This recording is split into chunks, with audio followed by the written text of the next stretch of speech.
Good morning. Welcome to Who's Left This Week, the unapologetically progressive Sunday morning political news show for Indiana. Our opening theme is by Hoosier singer-songwriter Leslie Nuss, and my name is Scott Aaron Rogers. I'm broadcasting from Bloomington. This week, BB hangs Trump out to dry. Trump hangs his staff and the press out to dry. Europe's rivers and the U.S. West are dry as a bone, and poor Indiana is soaking wet. All that, plus coverage of Tuesday's primaries and more. But before we begin, you know the drill. This is an independent media project. We don't paywall content. We don't have billionaire benefactors. Only individuals like you keep this thing going. Who's Left and the Progressive Indiana Network refuse to hide important information behind paywalls in the middle of a political crisis, even if that's not in our financial best interest. But today, I am not asking for a paid subscription for us. I am asking you to donate to a local organization providing disaster relief, recovery, and direct support to Indiana communities affected by this week's floods.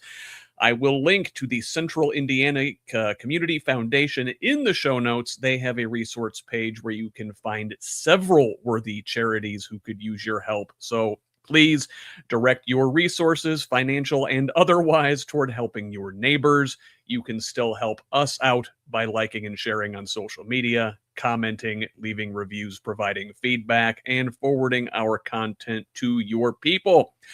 Follow me on Blue Sky, Instagram, and Threads at whosleft.us, and on Facebook, TikTok, and YouTube at Who's Left. Progressive Indiana Network's handle is the full spelled out name on most sites, but on Blue Sky and TikTok, it is PIN Indiana.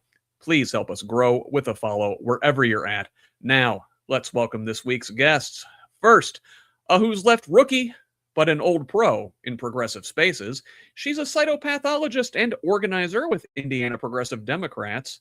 It's Dr. Megan Alderman. Doc, good morning. Good morning.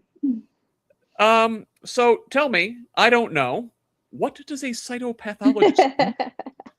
So I'm a surgical pathologist and a cytopathologist, but cytopathology is a little bit less known. So, usually you go to the hospital and you get like a tissue biopsy, like a breast biopsy or some other kind of biopsy. That's tissue. So cyto just means cells. So it's when they're using a really fine needle, like in the thyroid, or they do it for lung cancer screenings, they stick a very thin needle in and draw up cells, squirt it on a slide. And then I tell them if it's adequate, if it's cancer or not. And so it's a less invasive procedure, and they're able to do a lot of molecular studies and stuff with it. So it's kind of, it's fun. I like it. Well, you're doing the Lord's work out there on all fronts, it certainly seems. So thank you for taking part of your Sunday here to be with us. We deeply appreciate it. I'm super excited to be here. Thanks for the invite, Scott.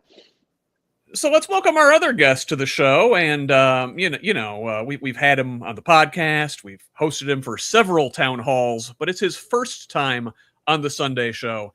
The newest inductee in the Cliff Marsiglio Memorial Who's Left Triple Crown Hall of Fame. He's the Democratic nominee for Congress in Indiana's 9th District. It's Brad Meyer. Brad, welcome.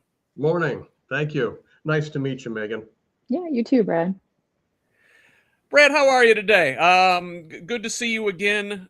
We've enjoyed hosting you on all of the other formats. Welcome to the fire hose on this fine Sunday morning. Thank you. Looking forward to it. So, let's begin. And since the end of February, we've sort of been starting most every week in the Middle East, and we will do so again today. Brad, we just recently sat down with Dan Siegel, a retired professor of history and anthropology and an activist with Jewish Voice for Peace Indiana, to talk about Israel, the country's fraught relationship with its neighbors and the United States, and how American voters' evolving attitudes on the issue have affected and will affect our elections. And as I wrapped up that episode on Tuesday and let folks know you would also be a guest on today's show, I said, I bet this topic would come up again, and wouldn't you know it? So early this week, Prime Minister Benjamin Netanyahu rejected a US-backed 15-point peace plan for Gaza in a rare public break with Donald Trump. Bibi said the IDF will not carry out any withdrawals until Hamas is fully disarmed down to the last weapon. Netanyahu is facing elections in October and looking to shore up support from his hard right flank. Even the head of Trump's so-called Board of Peace, itself not exactly a defender of Palestinian rights, pushed back. And on the other side of what should be a Palestinian state in the West Bank, Israeli settlers have besieged the village of Qusra this week, trapping residents in their homes, cutting water and electricity, and preventing the delivery of food aid. Palestinian officials have reported nearly 1,500 attacks this year alone, including instances where settlers staged takeovers of Palestinian homes. Israel has built over 150 settlements in the West Bank, all of which are illegal under international law, now populated by over 500,000 Jewish settlers. 3 million Palestinians in the territory live under military occupation, while the IDF and police largely look the other way or even assist settlers in these brazen acts. Even U.S. Ambassador Mike Huckabee, himself a hardline Christian Zionist, called the settlers terrorists this week. So, Brad, even Netanyahu's political opponents, while offering criticism of his government's handling of the violence, support expanded settlements and reject Palestinian statehood. I don't see a partner for real peace anywhere on the Israeli political spectrum. Just easing you right in. So, no, I don't believe that there is a partner for peace in Israel. Israel is in their next cycle of violence and repression, and we're just repeating a cycle that we've seen since the founding of Israel. There needs to be a lasting peace. We need to stop reflexively supporting Israel. That doesn't mean we don't support Israel's right to exist, but it means that just because the Netanyahu government wants to do something or takes a position doesn't mean it's in anybody's best interest, and we shouldn't be funding policies that don't align with our values. Yeah, very good. And Doc, I mean, this matters to American voters. Not just in federal elections. We're seeing people talk about it in Indiana and statewide elections, even though it may not be pertinent in all of these. It definitely seems like a moral litmus test for folks. Yeah, I mean, I totally agree. I think younger voters, especially and progressives, are more and more seeing this become a central issue, that we do not want to fund billions of dollars to support this, genocide, as well as terrorism. When Mike Huckabee calls it terrorism in the West Bank, we know kind of where we are on the spectrum. And I think pulling back too, just for a second, we're going to talk about a lot of different issues, which were basically a big FU to Trump this week. And I think this Netanyahu disagreeing with Trump so blatantly on this plan just kind of shows you where we are, that our leader has lost complete respect from, I think, everyone. And even Bibi is basically saying, we don't have to listen to what you say. We don't have to do what you're asking. And I think we also have to keep in mind that Netanyahu has elections coming up in October. And so he just wants to keep everything pandering to his base. He said it multiple times. He's never going to accept Palestinian statehood. And so, I mean, we're just running into a brick wall there, and we're continuing to fund. I think Alex Rollo brought up earlier on another one about how we're funding their healthcare. We're funding their healthcare system. We can't fund our own. So anyway, those are just some thoughts what you guys were speaking. Well, no, it definitely seems like we've got things upside down for sure, where we're taking care of these other governments and subsidizing their war efforts, and we can't take care of our own people at home. We're going to talk about that a lot more today. Our government's being hollowed out. We can't take care of ourselves as we're suffering natural disasters and everything else. Meanwhile, we're propping up a violent regime who ignores international law willfully on the other side of the world. Brad, final words on this before we move on. I think that's well put. We really need to be using our diplomatic strength to foster a lasting and just peace. And right now, that's really hard to see given the Netanyahu government and the continued existence of Hamas. So, and it turns out that faulty or perhaps willfully misleading Israeli intelligence was responsible for one of the stories that dominated U.S. news this week. We talked about it last month when President Trump abandoned his newly operational Qatari gifted Air Force One to depart a NATO summit in Turkey.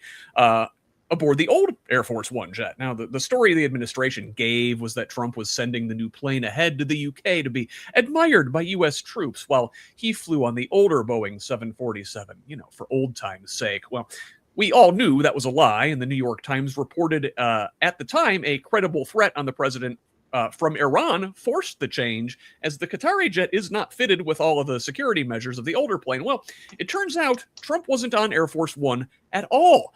In an elaborate ruse, the president was surreptitiously smuggled away on an airport catering truck to a smaller Air Force C-32A, which he then flew to the UK along with Secretary of Defense Pete Hegseth, leaving members of the press, White House staff, and cabinet members Scott Bessent and Marco Rubio to fly the decoy plane under threat of missile attack. Now, it turns out the CIA did not view the threat relayed by Israeli intelligence with a high degree of confidence, but Megan, that doesn't mean no confidence. They could have been sitting ducks while Trump absconded in secret.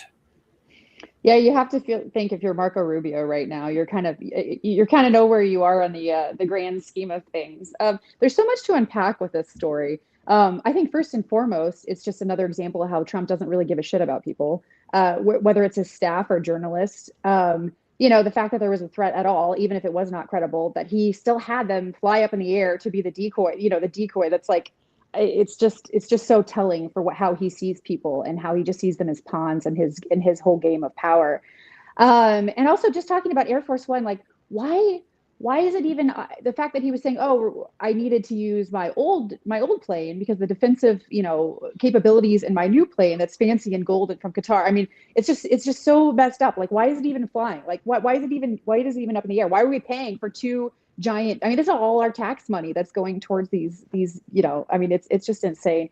Also, I think it bears repeating that it was not a incredibly credible threat, at least it was vetted by the CIA, and it was actually the Israeli government who gave the threat to the CIA. And it just has to make you wonder if that was all just a political play to keep Trump scared and doing what Netanyahu wants him to do. So there's just a lot to unpack with that story. It was like a bad James Bond episode, like with getting smuggled out of food trucks that are just crazy. And also, sorry, lastly, I will say this: there was no indication that this was ever going to be shared with the American public, that this whole thing went down. It was only because I think it was it the Washington Post that actually did the deep dive on this. So it just, I think the Times had it originally, and the Post elaborated on it this week. Yeah.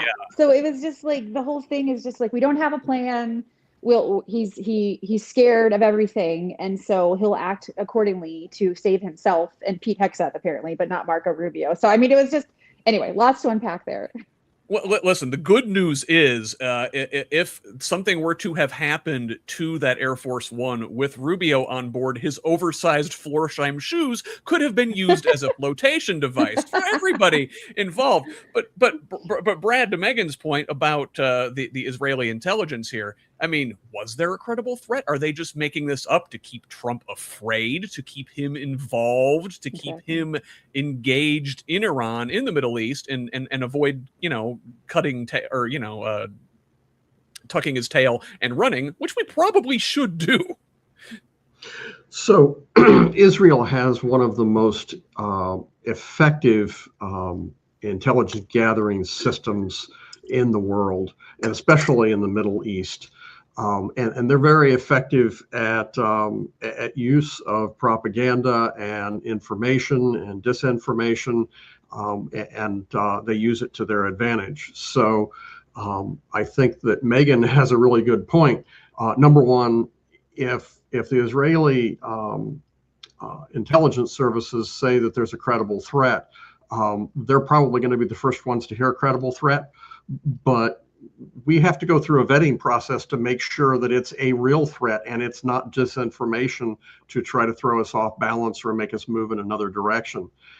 I guess my thought is, if you take one step back, that whole Qatari plane thing is bullbarsh. There is no reason that we should ever have accepted a plane from an outside source. It needed to be done starting from the airframe up, under the watchful eye of the United States.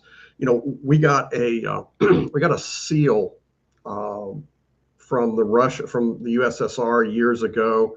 And they proudly displayed that seal. It was from children, right? The Russian children. And they proudly displayed it in our embassy, and it had a listening device in it, right? There is no way that we should have accepted anything. I mean, you keep in mind that Air Force One is designed that they could conduct a nuclear war if we were attacked from that plane. Do we really want something that was not done in the United States for our most sensitive command and control? It just doesn't make any sense at all. And again, I'm going to be, I think, agreeing a lot with Megan. I haven't heard anything yet that she said that I disagree with. Trump has no interest in compassion in other people. It's all about him, and he's more than just a narcissist.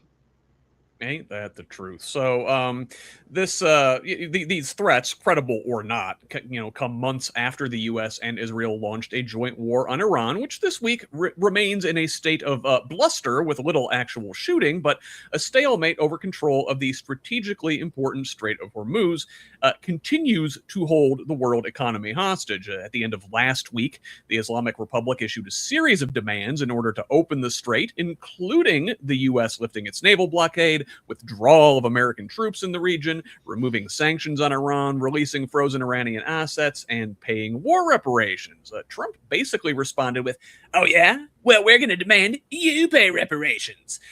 Days later, the president claimed the Strait of Hormuz is under U.S. control, and Friday said, "Pretty soon, I'll be declaring the Hormuz Strait a territory of the United States." Maury's lie detector determined that was a lie. Iran continues to attack vessels trying to evade its own blockade, this week firing on 2 Emirati oil tankers. This marks the 17th and 18th times since the start of the war that ships belonging to the Abu Dhabi National Oil Company have been struck. The UAE is an important American ally in the region. And oil tankers being shot at is also an environmental disaster waiting to happen. An oil slick began washing up on the shores of Oman this week, the result of a Russian Shadow Fleet tanker running aground after being hit by an explosion in June. Iran continues to maintain de facto control of the waterway through which 20% of the world's oil supply traveled before the war. Deputy Foreign Minister Qasem Garibabadi posting on X Saturday, quote, "The Strait of Hormuz cannot be seized by tweet, nor by aircraft carrier, nor by issuing an order, nor by an election speech. Iran neither fears threats nor cowers before displays of power. The Strait of Hormuz has been Iranian, is Iranian, and will remain Iranian.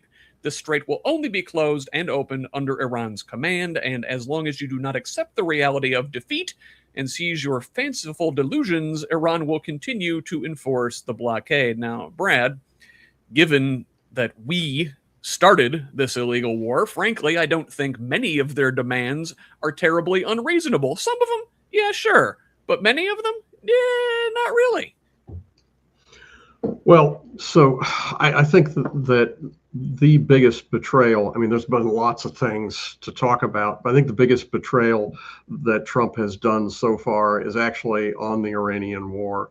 The fact is that any attack on Iran was going to have long-term implications, and it is wildly inappropriate that Congress was not consulted. And that the people, through their representatives, had an opportunity to weigh in. Now, if he had done that, maybe he would have gotten the approval that he did.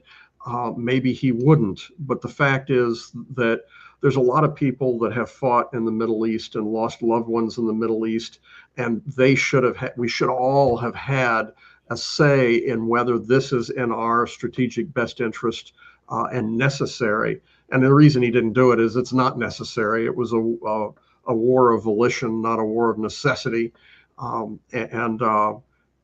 think at this point we've depleted a lot of our missiles, which is part of the deterrence from China invading Taiwan. And we've killed some of the leaders, but they're still in power. And there used to be protests in Iran, and all of those are gone. Now they've rallied around their own flag. They probably strengthened the Iranian government. I made a post recently that talked about, we should have tried diplomacy, and somebody said, that's just dumb. You cannot use diplomacy with Iran, but it's really in our best interest to try diplomatic and exhaust diplomatic solutions before we resort to military, and then the American people have to be consulted. Yeah, oh yeah. No, Doc, it's like the Constitution wrote things this way, that Congress is the one that approves war and declares war. And we've seen since the end of World War II, increasingly the legislative branch has given more and more power to the executive to make these decisions unilaterally. I mean, entirely. Our Congress is like missing in action. My dad calls them all bootlickers, and that's essentially what they are. Zooming back out specifically on this recent news, as Netanyahu gave the middle finger to Trump this week, Iran did the exact same thing. I mean, what they listed, they knew no one was going to accept. I mean, it was like they wanted reparations, they wanted relief sanctions, like all of those things. It was basically a slap in the face to any kind of diplomatic efforts that the United States is trying to make. And I think by every metric, this war is failing. I mean, we got into it with goals that were ever shifting depending on the day of why we were actually getting into the war. One day it was nuclear weapons. The other day it's because they were going to attack one of our allies, and by every metric, the strait is not open. Trump can say it till he's blue in the face, but if it was open, we wouldn't be here talking about this, and gas wouldn't be over $4 a gallon, so that's one thing. We are losing our missiles. That was a great point, Brad. Our weapons are being depleted, which is a really scary thing. It's not like you can just flip a switch and make more missiles overnight. We're years out from being able to resupply the missiles that we've been using. And Trump's response is that they're low-key negotiations. Like, this isn't a middle school project that's due on Monday and it's Sunday night. That there's no low-keying it here. There's either, I mean, I really think, and this is a little bit philosophizing, but we have not made any gains at all. Things have gotten worse on every single way. And I think he's just going to have to pull out, declare a fictitious victory, and then the strait's going to be under control of Iran. And now we also have the Houthis in Yemen who are threatening to shut down another strait in the Red Sea. I mean, heading into the midterms, he's just underwater. So I just can't help but think that's what he's going to do, is just pull out and say, we won, everything's great now, even though, again, the American people aren't stupid. We see what's happening. Yeah, and that's if they'll let him. They have a way of sucking us back into these things. So that is the state of the Middle East this week, and it's a mess. And the American people know it's a mess. A July poll shows just 29% of U.S. voters approve of how Trump is handling Iran. CNN data analyst Harry Enton said, "quote Just 27% of all voters believe the U.S. will ultimately reach a good deal with Iran, and get this, just 41% of Republicans believe it." And you know who else is sick of this war? The soldiers and sailors forced to fight it. This week, both Stars and Stripes and the Navy Times reported that there have been multiple attempts by crew members aboard the USS Abraham Lincoln to jump overboard. The Lincoln has been deployed for over 8 months without a port of call in over 200 days, a modern-day record for consecutive days at sea. Sailors who have been able to communicate with family back home have reported lack of supplies, food shortages, water contamination, and mail system disruptions. Does this president care? He sure doesn't. Trump dismissed concerns from families of the service members on Friday. Asked if he was worried about troops' mental health and whether deployments have run too long, he said, "No, not nearly long enough." The USS George Washington is reportedly headed to the Middle East to replace the Lincoln, but it could still take several weeks before the sailors return to base in San Diego. Doc, this can't be good for anybody's mental health. I don't know. I can't even begin to put myself in those sailors' shoes right now. Of all the stories this week, this is the one that is, to me, the absolute most gutting. Because again, it's just a complete metaphor. It's not a metaphor. It's a real life situation that shows you all of Trump's shortcomings. He doesn't give a shit about people, which we've talked about. I mean, especially our veterans and our active military men and women, who we should be giving all of the support to. he just doesn't care. I mean, that was his response, was that, oh, they haven't been out nearly long enough, even though they've made a record for how long that they've been out at sea over. And it's because the Middle East, it's because the war's going so terribly. Like, right? Like, raise back for a second. Like, the reason they've been in that situation to begin with is because we're in this war that we never should have been in the first place.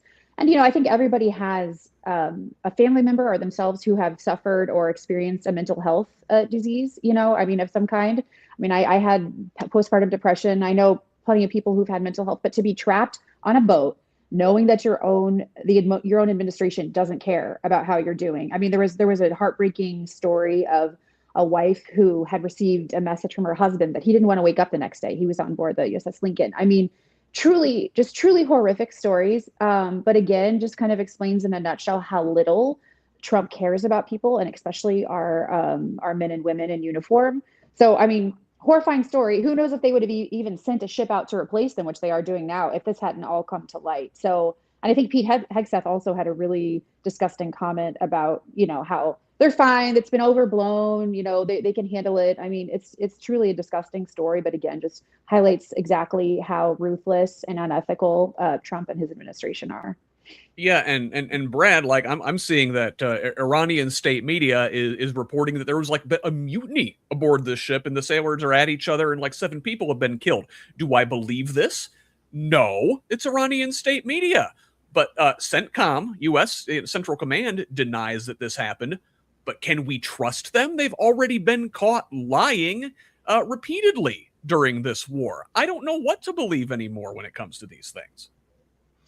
So I worked for the Navy for 9 years. I worked on systems that protected ships from missile attack. So the Navy is near and dear to my heart, and I know, how stressful it can be. And I've got friends and family that have been deployed, and we need to be aware that there is a cost to war. There is a cost to militarism. And this is why, and I'm going to go back to my earlier point, this is why it is so important that the decision to attack Iran have gone through Congress, because it's going to cause hardship. It's going to cause difficulty. We need to make sure that we minimize those and make sure that they're properly supplied and that they're taken care of, and that morale is in place. But it's been enormously stressful. In 2024 and 5, and we've forgotten about this already. There were multiple attacks from the Houthis, missile attacks on American ships. It's a dangerous and stressful time. And the time of engagement, if a missile is fired, it is minutes and seconds to make decisions. So you are always under stress, because you're always on the edge of an imminent life and death crisis. And that, in a sustained way, even if you don't experience that, because you're heightened, it causes an enormous stress on people. And we need to be very thoughtful about how we deploy military forces and realize the enormous human impact to our own sailors and soldiers who are the sword and shield of this country. The Republicans have always talked about how they support our troops, and it's always been crap. They're the first people to put these folks in the line of danger, and then say, well, you got to support our troops. Like, isn't the best way to support these folks to not put them in danger in the first place? I don't know. So let's move on. And excuse me, American troops are running on empty, and also due to this war, so is the U.S. Strategic Petroleum Reserve. Created in 1975, the reserve this week fell by another 6.1 million barrels, dropping below 300 million for the first time since 1983. The president authorized the release of more than 170 million barrels in March at the beginning of the conflict, which has triggered the largest disruption of oil supplies in history. The minimum amount of oil needed to operate the Strategic Reserve is about 70 million barrels, and due to its aging infrastructure, about a quarter of the inventory is unavailable for drawdown, meaning about 100 million barrels are unavailable for use. And oil isn't the only critical supply running short. And this next one is even more important. We've mentioned this a couple times over the last few months, but this week, Lake Mead, the reservoir formed by Hoover Dam and a vital water source for much of the American Southwest, sank to its lowest level on record. Overconsumption, increasing temperatures, and persistent drought in the West are raising concerns about deepening water supply cuts that could affect millions of people. And it isn't only municipal and agriculture water supplies under threat. Lake Mead's hydropower availability to generate electricity is also under risk. If the lake drops another 5 feet, some turbines at the dam will have to shut down, dropping its generating capacity by 70%. According to the Bureau of Reclamation, Mead could near that threshold in the next few months and drop below it by spring. Brad, I don't know which is worse. It's got to be the water, right? It is, in fact, the water. You can live for a while without electricity. You can't live very long at all without water. Water has always been a contentious issue in the West, and building massive cities and large agricultural facilities in a desert. It did work for a while, but in the long run, we're using more resources than we have. And I'm trying to avoid discussing global warming because there's I don't want to turn some people off, but it's a fact that the weather is changing, and we need more water out west. We need smarter application of that, and it's going to be painful. Oh, and we'll talk about global warming. We're going to come up to that here in just a moment. But Megan, the U.S. also runs on oil. I mean, yes, the water is the most important thing, but before we get there, if we run out on the Strategic Petroleum Reserve, gas is going to shoot way up. People are going to be incredibly anxious and in the streets. Like, I swear, it's the one thing that Americans care about is the price of gas. Like that. Yeah, that for sure.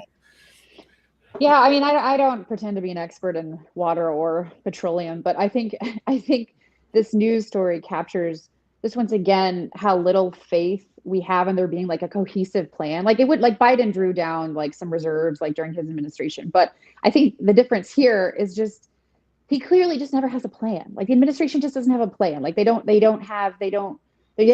good stewards of resources. And so when we see these headlines, I have no faith that there is going to be like a step in that's going to get us back on track, right? So like when we're drawing down all these gallons of oil, and it's just I know he doesn't have a plan to get us back on track, and I know that all he cares about is the quick slogan, the quick headline, that they're doing something, which they're not. I mean, if anything, they're going to make it worse. But so I don't know this, and every time I don't have a super detailed knowledge of what we're discussing, which is like in this case, to me, it just comes back to local organizing. Like whether or not you understand the intricacies of the Hoosier Dam water level or like petroleum reserves, like we have to get organized, find a campaign, find a Progressive Democrats of America chapter close to you, because all these things, especially on a local level, that's where we can affect change. So quick detour. And yeah, Brad. So I finally found something I can disagree with Megan on, so we'll get a little bit spicy on this. She said 3 times that they don't have a plan, and that is, I think, completely untrue. I know exactly what she's saying. I'm having a little bit of fun with it. They actually have a plan. It is Project 2025. Oh, right, yeah. It is a plan that is not in our best interest. It is a plan to strip us of power and autonomy and take away opportunity, and it's going to end with there's going to be no winners in this new system. There's just going to be people standing in line waiting for their turn to lose. There is a plan. It is not in the best interest of the American people. They're going to crash the economy. The already wealthy are going to scoop up the pieces and get even wealthier than they already are. There's going to be a handful of people that own everything, and then the rest of us, are we ready to get in the streets yet? Maybe not yet, but soon. So let's move on. And here we got Lake Mead and Lake Powell and the rest of the Colorado River Basin drying up. Also out west, wildfires are burning in Utah, Washington State, and the Canadian province of British Columbia, forcing tens of thousands of people to evacuate. And Europe is on fire too, and I don't know if that's still or again. Massive wildfires raged across the continent just weeks ago, and more have broken out this week as the continent experiences its fifth severe heat wave of the year. The UK experienced its hottest day of the year, while temperatures in France reached 106 degrees Fahrenheit. The repeated stretches of extreme heat are causing major European rivers to run dry. Cruise providers are canceling sailings on the Rhine, Danube, and Main rivers as water levels have plunged. The Danube is at its lowest level on record, and the Loire, France's longest river, has partially dried up in places.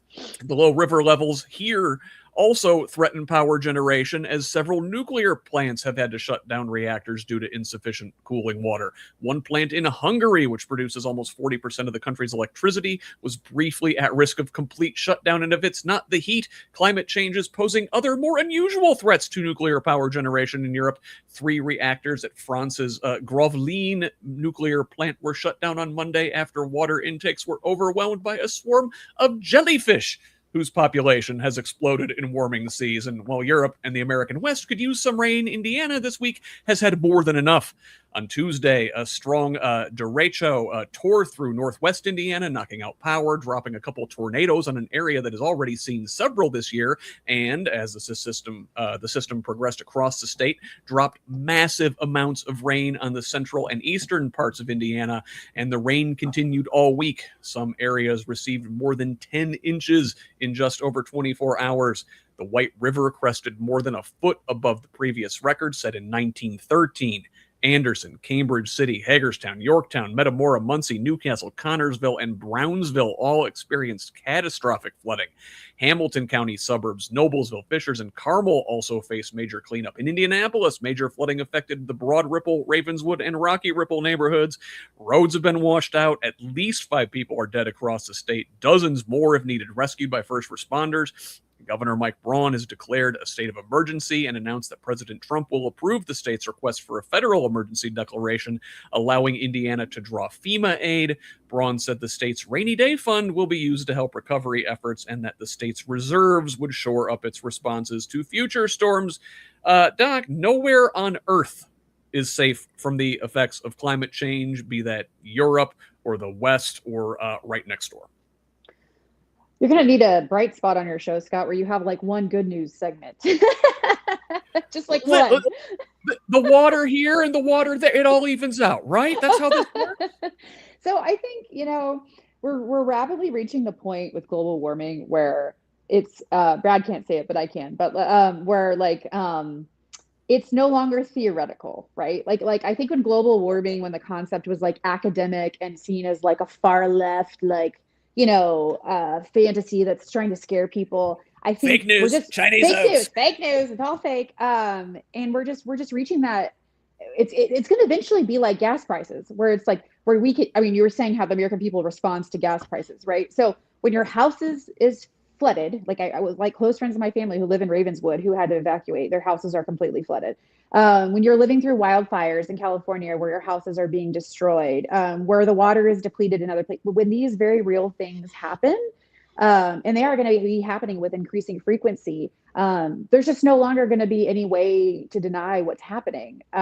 So I guess I don't really know where else to go with that, except that things are horrific. We should have been on this decades ago to affect any change that's happening now. We're so far down the path, it's going to require nothing short of a miracle to kind of get us back on track as far as global warming and the absolute horrific natural disasters. And of course, we have to bring equity into it too, because it's gonna affect people who have the most to lose first. Well, if you look, it's been 20 plus years ago now at this point, but Hurricane Katrina, I think, is the first time I think a lot of people really, saw the concrete effects of climate change in real time. And that, to your point, affected lower income and minority populations first and most egregiously. And the city has still never recovered. Brad, you're going to win a seat to Congress here in a couple months. What are y'all going to do about it when you get there?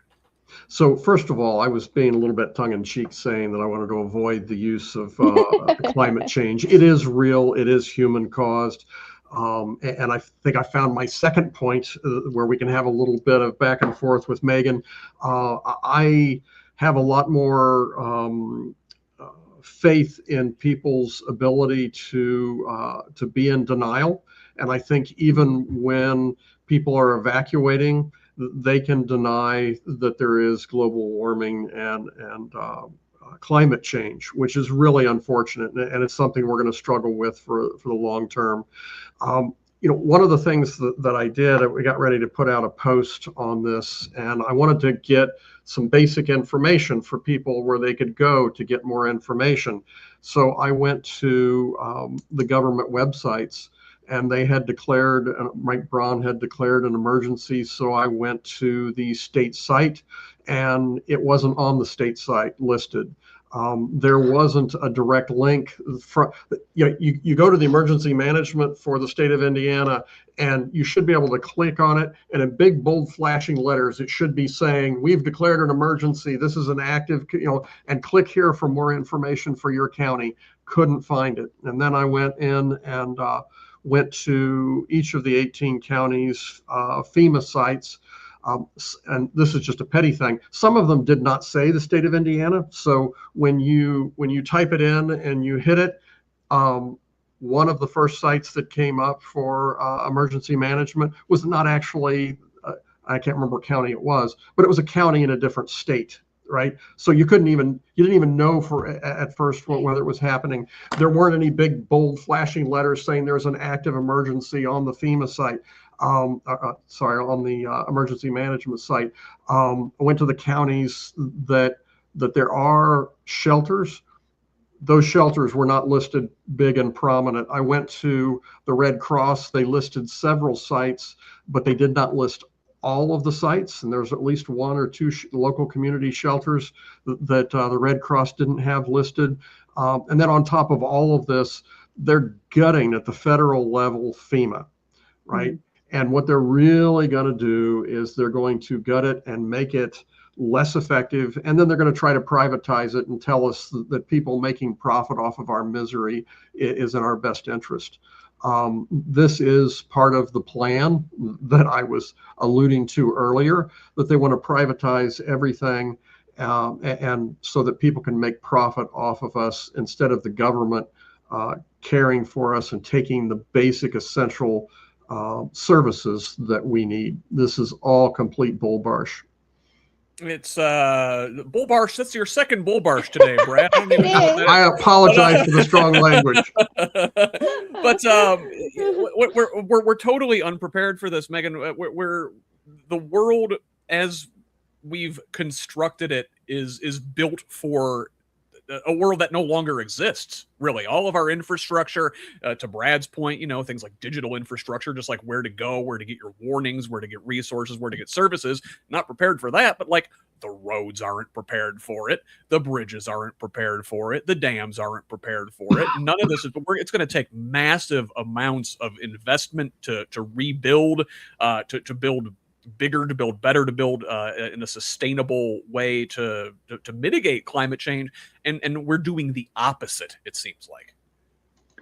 Yeah, we are, and it's just the only hope that I have, at least for the United States, is that we win back the House, hopefully we win back the Senate, and then maybe we can start to try to undo some of this damage. But I mean, it's going to take decades, really, of a committed plan to use reusable energies and all of those things. But yeah, I mean, it's just, there's a lot to be depressed about. And honestly, I think about my kids. I have an 8 and 10-year-old, and I just, what kind of life, what kind of environment, what kind of infrastructure are we leaving, for them? And it's just, that's part of what motivates me, I guess, as a progressive. And I think that's part of what being a progressive is just, we're no longer accepting the status quo of our government, and we're not accepting the status quo within our own party, even because what we've seen with a lot of establishment types and the GOP is just sometimes the trimming around the edges of things, but not like fundamentally rebuilding sound strategies that could set us up for generations to come.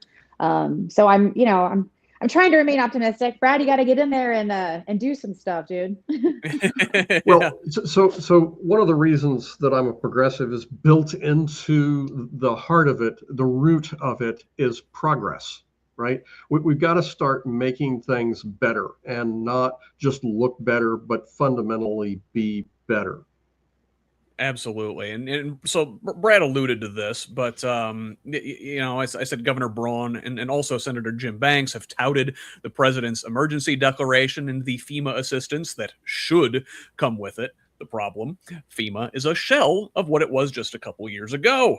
Politico reported last week that the agency has cut its staff so quickly and haphazardly in the second Trump administration that it is unprepared for this year's hurricane season, with staffing down more than 20%. And quoting the article, FEMA officials who respond to hurricanes, wildfires, tornadoes, floods, and other natural disasters every year told the GAO, that's the Government Accounting Office, that they were essentially wandering around in the dark because the Trump administration had not provided guidance on how to proceed with greatly reduced staff. End quote. And Chris Fugate, who headed FEMA during the Obama administration, said the GAO report was too narrowly focused on hurricanes, warning that a major disaster could happen at any time, so the issues at FEMA need to be corrected as quickly as possible. You don't say. And FEMA isn't the only government agency thrown into the wood chipper over the last 18 months. Mother Jones this week summarized a report from the GAO detailing deep and wide cuts across the federal government made by Elon Musk's DOGE program.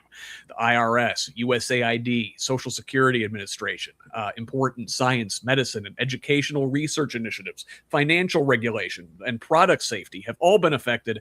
Federal grants to Indiana fell by more than $700 million last year, with rural broadband and electrification projects cut to zero. The Capitol Chronicle also reported the state netted $292 million less for the epidemiology and laboratory capacity program, which is meant to strengthen the nation's ability to detect, prevent, and respond to infectious diseases. Brad, it certainly seems like they're telling us we're on our own. Yeah, and in fact, I can't remember exactly what month, but Trump actually said, we can't afford to do all these other things. We need to fund wars, right? So they're not, they're gutting things that help people, but they are increasing funding for ICE, and they want to increase military spending by I think $500 billion, like a 50% increase in military spending. But there's things at home that we need. I mean, we need FEMA. We need, you think about, we're experiencing a lot of flooding. There was a lot of flooding in the past and electrification issues in Tennessee years ago, and the Tennessee Valley Authority was instrumental in very large projects that helped prevent problems. And I guess for me, I want to start working on more prevention, whether it's medical or other systemic social issues, instead of just putting Band-Aids on these problems.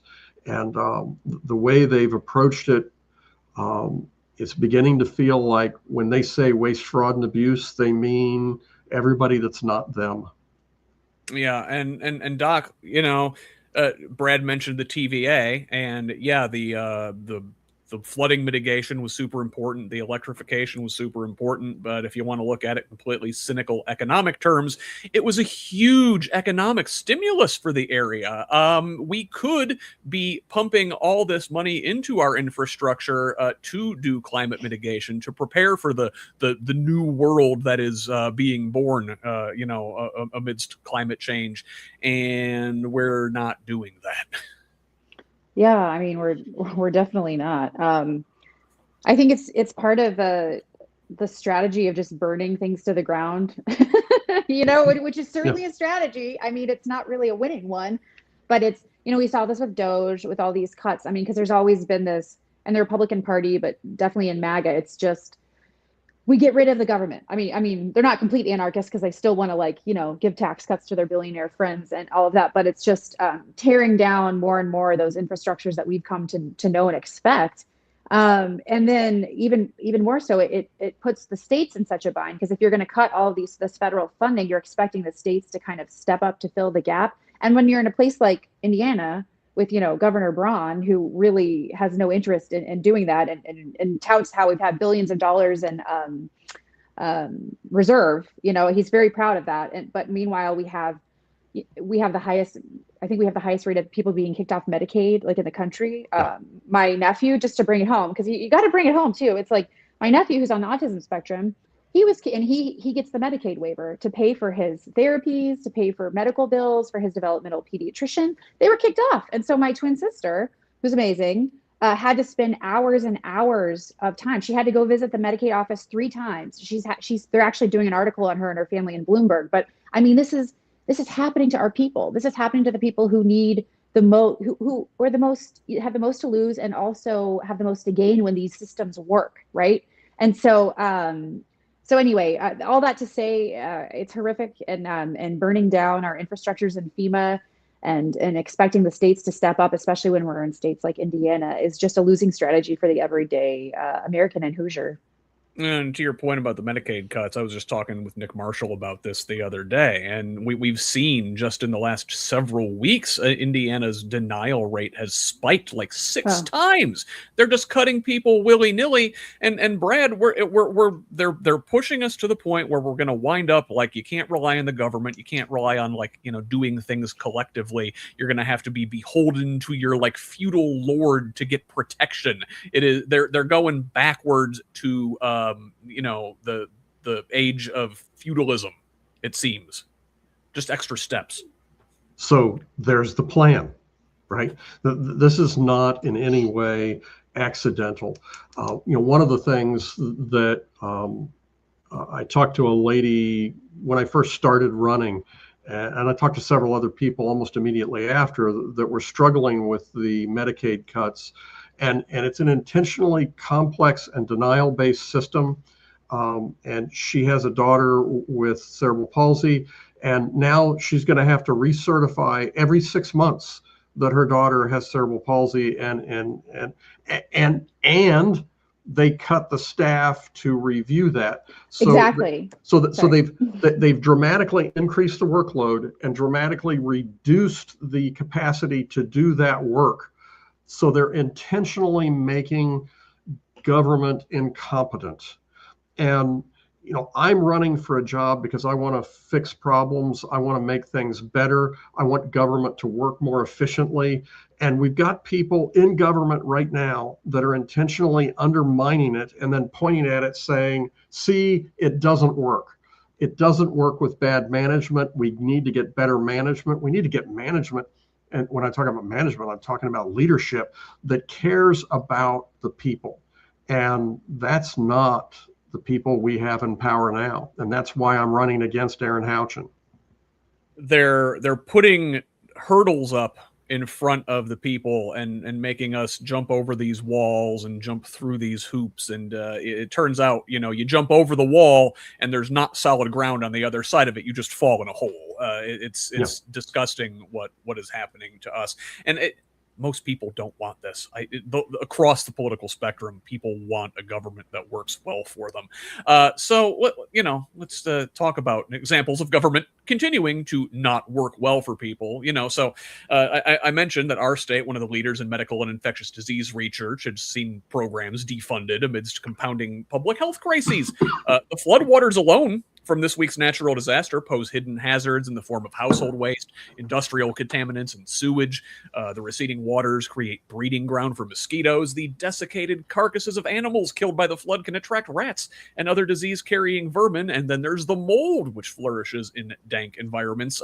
All of that on top of the cyclospora outbreak that has now sickened at least 20,000 people across 46 states. Nearly 1,900 cases have been reported here in Indiana, and next door in Michigan, 2 people have literally shit themselves to death from the parasite, the first fatalities reported from the outbreak. And Taylor Farms, the producer whose lettuce has been linked to the cyclospora, is now also recalling several prepared products, including salsa and guacamole, due to salmonella concerns. Who is supposed to watch over these things? The Department of Health and Human Services and the CDC, which have also been gutted under the leadership of Robert F. Kennedy Jr. Did somebody say desiccated carcass? What he's doing instead, pursuing an anti-vaccine crusade in the face of all medical and public health knowledge.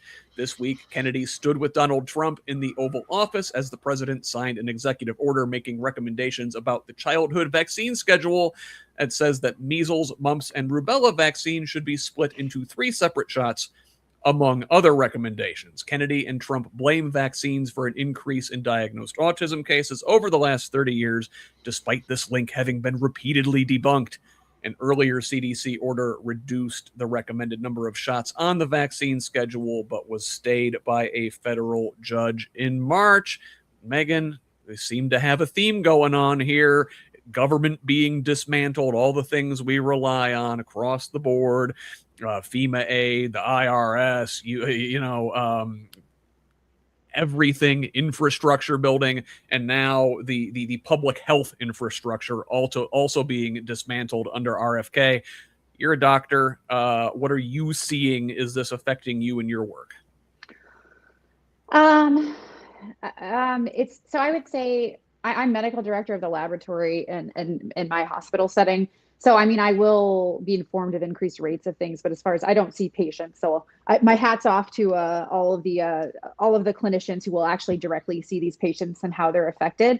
But higher level, this is again part of the whole burn it all down, right? But even more so, this administration has really made it their mission to just completely trash expertise and science. Completely. I mean, we go to school for a really long time, and I'm not saying that to be like elitist or whatever, but like we go to school for a very, very long time to learn the intricacies of immunology, virology, bacteria, like these. A lot of the headlines today felt like a review in my microbiology. I had like PTSD from all the microbiology hours that I had to spend, but there's such a level of arrogance and incompetence with somebody like RFK to try to dismantle our vaccine system, which is such a miracle. I mean, I just wish people would fully appreciate what a miracle vaccines are.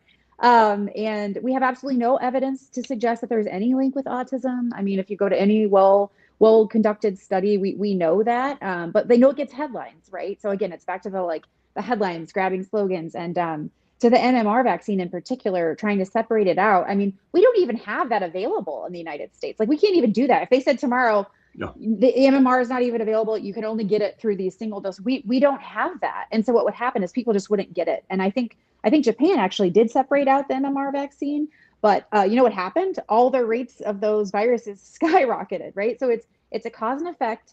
Science is real, and people will die. Like it's not an exaggeration to say kids will die or can have very serious consequences and morbidity for the rest of their lives from these decisions that are being made. And to have somebody like RFK Jr., he's just a clown. I just can't even take anything he says seriously. Whenever I see I can't even listen to him. I have to read things because I can't even watch him talk because my adrenaline gets going and I just can't, it's probably not good for me and my anxiety spiking. So yeah, and also to bring up the point about the FDA and the CDC, all of these organizations that's part of their task is to identify and track and do contact tracing to be able to early intervention in these cases and outbreaks. They've been gutted too, so it's again, the people who are at risk the most will be the ones who suffer first. And I hate to think that kids actually dying or having permanent, morbidity causing, losing liver organ failure, whatever it is. I hate that will be what maybe see people come to the light. But it's just, oh my God, is that what it's going to take? No words. We're gonna resuscitate the iron lung industry. Yeah, right. Yeah, make polio great again. Exactly. But I didn't even mention the flesh-eating bacteria. We got that going on. You did it. The Vibrio. I mean, Vibrio is terrifying. Yeah. Well, Brad, we talked about they're dismantling things and privatizing everything and taking us back to a sort of pre-small L liberal feudal state and taking away scientific knowledge. puts us back into the dark ages in that regard as well. Like, everything is very mysterious and, acts of God, right? Where we don't understand how the things humors. You got to balance the humors. Got to balance the humors, phrenology, you got to measure the brain size, right? But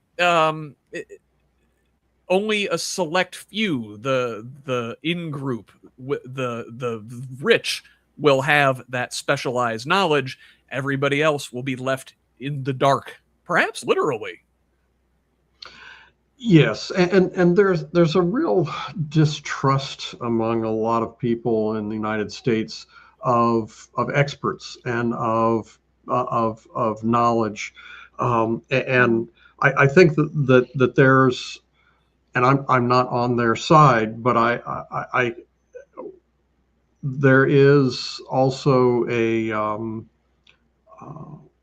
I think a tendency, or has been a tendency, to say, yeah, we know about this, right? And people aren't able to connect it with their own intuition. If they see one thing, then that biases them to think one thing. And if their friends tell them, and if they read it, that they believe it instead of knowing what the details are. And it's really corrosive. The problem is that we've made things so much better that we have forgotten what bad looks like, right? And a great example, and I can't remember what disease it was, there was a shot given to everybody that goes into the military, because they had a whole bunch of it during their boot camps in the past, and they didn't have any. And they went back and they looked at records and says, we haven't had this problem in 70 years. We haven't had a major outbreak of this. We don't need to give the shot anymore. So they stopped giving the shot. And guess what? It came back, right? So people forget, what it was like. And frankly, if you walk through an old cemetery and you see all of the small gravestones that just say infant, you begin to realize how far we've come. And a lot of that came from clean water and sewer systems that worked, and immunizations and better health care. All of these things are under attack. And we're getting to the point that it's just ludicrous. I mean, RFK said this week that there is a strong link between circumcision and autism, right? Which is just ridiculous. And then you look at it and you say, well, he had a point to make. And the point that he was making was, it's because they gave the babies Tylenol. Now, I don't remember the experience, but I know it hurt because I didn't walk for a year. Okay. So. That's too good. That's too good. All right. So that's all I have to say on that. Oh my God, Brad. Well done. Well played, sir. Yeah, Doc. Yeah. So because I do come from the medical community and I hear what you're saying, it's a really good point of people being distrustful of experts. So, and you were saying that, it's been too good for too long, or is there a way that you have found in talking to voters and constituents that you're able to deliver that message without coming off as, the elitist expert? Or is there a way that you think we should be doing it? Because I'd love to hear that. It's really a difficult thing to explain without being patronizing. Right. And I'll give a good example, a good counter example. When my son was newborn, I think at the time, the medical community in the United States said that you should put your children on their stomach or their back. I can't remember which one it was. And I asked the doctor, I said, there's been studies out of Europe that said that you should do it the other way, and that the high incidence of SIDS in the United States is partially because of how we put our children to sleep. And she got pissed. And she said, I'm going to refer you to another doctor because you just don't want to listen to me, right? I think that doctors struggle on a daily basis trying to explain what they've learned. and they just have to be open to that discussion. And many of them are, and I know that they work on it. But a lot of it comes back to basic education. Our history class, we have to memorize when the War of 1812 started, and we have to memorize all the presidents, and we have to memorize all these facts. But what we really need to get across in our history and our civics and our education system is where we've been, where we're going, and what goes into making a good functional society. And instead of doing that, we're privatizing education. We're gutting millions, hundreds of millions of dollars out of even just the 9th district for public education, for privatization. Yep. So we're definitely headed in the wrong direction. So, what is our government good for under this Trump administration? They can't collect taxes, they can't distribute foreign aid, they can't prepare for the effects of climate change, help our communities recover from natural disasters, or keep us from shitting ourselves to death. What are they good for? Spying on Americans. Now I'm reading directly from The Guardian. Quote, newly disclosed records reveal the U.S. government extensively spied on prominent left-wing organizations and on protesters as part of a vast operation into groups opposing the immigration crackdown in Minnesota earlier this year. Internal investigative reports show the Department of Homeland Security sent undercover agents to community meetings in the Twin Cities and New York City, infiltrated signal chats, and obtained financial records of mainstream unions and left-leaning nonprofit groups. Nearly 30 internal law enforcement reports were released on Thursday as part of a criminal case the Department of Justice has filed against 15 Minneapolis protesters. The defendants are accused of conspiracy to impede U.S. immigration officers during the Trump administration's surge in the region.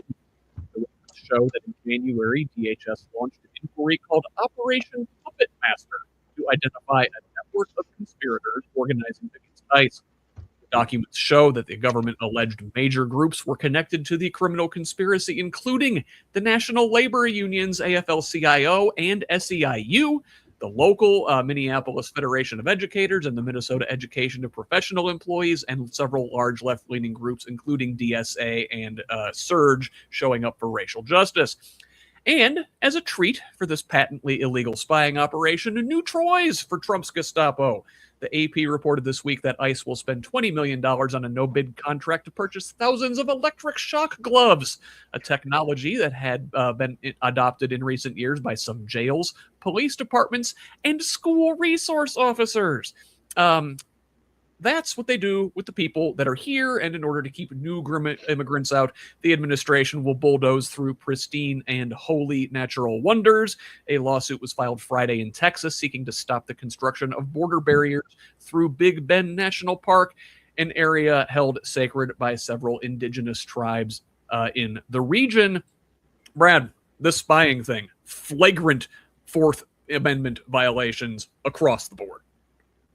Absolutely. And, Americans have that constitutional right to be left the heck alone, right? And to not live in a police state where they're under public and police scrutiny. And that is something that I think Democrats and Republicans can both agree on. It is a dangerous slide into more into the police state that we're already in. The people that are being surveilled are standing up for their moral precepts, and I think that in the future they're going to be viewed more kindly than they are today by some. I think history is going to judge them well by the things that they've done. You put a lot of things in there to unpack. We've got flock cameras that are watching us. We've got shot gloves, and this isn't who we are. This isn't where we should be going. It maybe not. It's not where we should be. It's not where we should be going. But isn't it kind of who we've always been? I don't know, Doc. Sierra Martin in the chat over on Progressive Indiana Network, on Substack Live mentions COINTELPRO, she mentions the Patriot Act. We were, the people who they said were crazy were warning about this 20 years ago, 25 years ago. Oh my God, what is time? Yeah, I mean, this is fascism, right? I mean, a lot of these examples that you brought up are totally consistent with a fascist state and government. The plot cameras you brought up, I was going to say that too. Diego Morales turning over all of our voter identification to the government. They're using these tactics that, on one hand, if used in the right way, could be defensive with our government and our infrastructure, but with the people that are at the helm, they're just going to use it to attack people. I mean, that subpoenaing people that they don't agree with has become like their other new thing. David Comey, like all these people that they disagree with, they just become under attack. And it's like, why would we ever let anyone monitor us? If flat cameras are supposed to be for like speeding, but obviously we know in the wrong hands, and they've been used to track women who have been trying to escape relationships and had police. Didn't an IMPD officer just get suspended or fired for this?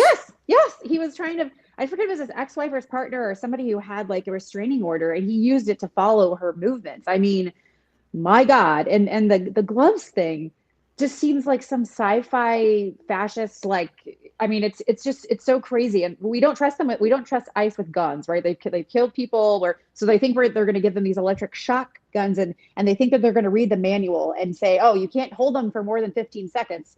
Apparently the gloves have been used in Kentucky already, and a man died because they were able to see how long that the shocking had happened, and it was like for 95 seconds, and he died. He literally had arrhythmia and died. So it's just like, we're going to expect these people in ICE we already know they've had their training over time. They're reaching more and more for MAGA kind of elements to join these. And we think they're going to have the self-restraint to only use it against self-defense, not verbal antagonism, not like, there's this whole list of when you're not supposed to use the gloves, and you're only supposed to use them in very specific situations and not more than 15 seconds. But we really trust that that's how this is going to go down. I mean, it's just delusional. Maybe we can count on the fact that ICE is receiving poor training on how to use these things, and they'll forget to take them off before they go to take a leak. So let's move on. ICE was very much one of the fault lines in the Minnesota primary elections this past Tuesday, where Lieutenant Governor Peggy Flanagan defeated Congresswoman Angie Craig for the Democratic nomination for U.S. Senate. Flanagan, who enjoyed support from popular progressives like Bernie Sanders and Elizabeth Warren, as well as retiring Senator Tina Smith, highlighted Craig's votes in support of ICE and for the anti-immigrant Laken-Riley Act. U.S. support for Israel and the influence of corporations and wealthy donors were also major factors in this race. Now, Flanagan will take on Michelle Tafoya for that seat in November. Tafoya, a former NFL sideline reporter for ESPN and other networks, won the Republican nomination on Tuesday. The next day, she was on Fox News, where she said Minnesotans have told her their state is quote, embarrassing. And she agreed. Not a good way to start the general election campaign. Elsewhere in the land of 10,000 lakes, another unapologetic progressive, Matt Little, won the Democratic primary in the 2nd Congressional District. That is a purple suburban district that Angie Craig had represented before seeking the Senate nomination. In the state's gubernatorial race, Democratic U.S. Senator Amy Klobuchar will face Republican State House Speaker Lisa DeMuth, who defeated Trump ally and election conspiracy monger, the pillow guy, Mike Lindell, who, you guessed it, refused to concede, alleging voting irregularities. Megan, Peggy Flanagan, big win for progressives in Minnesota Tuesday night. Yeah, so it's exciting. I want to take one happy angle here, and that, political pundits have been all over the place since the primary, saying like, Wisconsin is an example that progressives can't win. Minnesota is one where they can win. So it's like, as humans, we like to make really complex things, one-sided. But I think we do have some overarching themes from the primaries, which is that progressives can no longer be ignored. Like, we cannot be ignored. And in general, we are moving in that direction. Because even in Wisconsin, where Crawley won over Francesca Hong, he barely won. And the the establishment Democrats could barely get it together for that race. They had so many people kind of entering and exiting. And, that was a close race, especially for a progressive who had called into question Thanksgiving, canceling Thanksgiving, and things that people would consider maybe not super marketable, but that was a close race. And then in Minnesota, Flanagan winning over Craig, that was not close. She definitely she definitely won. And I think in Connecticut and some of the other primaries, I think we can generally say our candidates are moving more progressive. They're moving younger, which I think is also something that a lot of people kind of want to see. Younger people running, not like the career politicians who've been in office for like 3 decades or something. The Mitch McConnells who are gonna be around until they're actually dead. so we'll see. Yeah. Who knows? But, maybe Mitch is still have the proof of life. Who knows? I think the phrase you were looking for is completely dead. Completely dead. Instead of just mostly dead. Instead of mostly dead, yeah. So anyway, I think the primaries, I don't know, I had an optimistic light from them, and that, from Michigan, which I know was not this week, but it's just, I think things are moving in the progressive corner. And so it's going to just be about how they can appeal to a more broad electorate, because these are primaries, obviously. So it's going to really matter a lot in the midterms to see if these candidates are actually able to pull through. So those were my takeaways from the primary. Yeah, absolutely. And we'll talk about Wisconsin and some of the other states here momentarily. But, back to Minnesota, Brad, to Megan's point, Flanagan won this race going away. We saw Little in the 2nd district. Again, that's a suburban district, going away, won by a lot. And it'll be interesting to see, the criticism of the progressive movement is, they can only win in, safe blue places like New York or California. Here we've got Abdul Al-Sayed in Michigan a couple weeks ago, winning that primary. We've got Flanagan here in Minnesota. We've got, the industrial heartland, as it were. Are you worried about these folks, quote unquote, electability? No, I'm focused on my electability. They've got their race to run, and I've got mine. I think that what you're seeing is a strong move toward progressive candidates, because people are tired of government that doesn't work. They're tired of a system that, and I've been talking a lot this recently. My wife and I lived the American dream. We worked hard. And we invested in our future, and we knew that tomorrow was going to be better than today, right? And we started with nothing, and we built a life together.